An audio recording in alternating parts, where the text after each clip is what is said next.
Soil formation.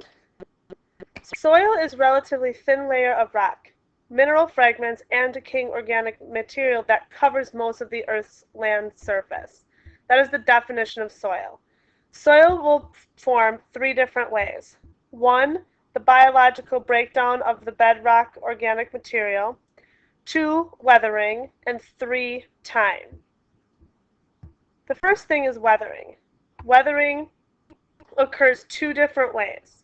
We have physical weathering, which includes the processes related to freezing and thawing cycle. So, for example, when we have our winters, the cement will freeze, will have little cracks in it, and water will freeze, and then it thaws out.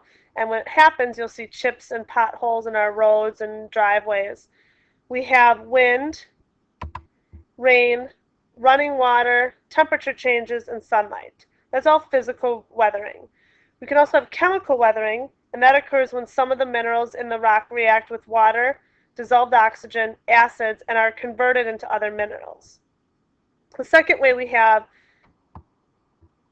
the formation of soil is biological breakdown of the bedrock. This is decomposition of organic matter by bacteria and other microorganisms, digestion by earthworms, nutrients by decay of dead organic matter.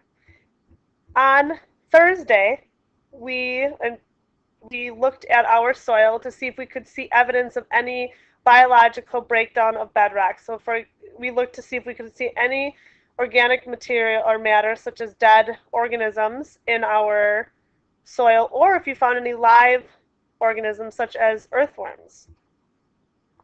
And the third thing is time. It takes several hundred years for soil to form. Soil forming depends on these conditions: the climate that you're in, the bedrock type that we have, the abundance of vegetation, and topography. Topography is how bumpy the land is. Is it straight? Is it hilly? Or is it curved? Factors that increase soil formation are temperature. When the temperature increases, then soil formation increases. If we have an increased amount of physical and chemical weathering, that we will increase soil formation. And actually, if we have an increase in vegetation, soil formation will also increase. Two questions that I want you to answer and come to class with them answered. One is, where would we expect to see high amounts of soil being formed? So where in the United States will say, where did you expect to see soil being formed?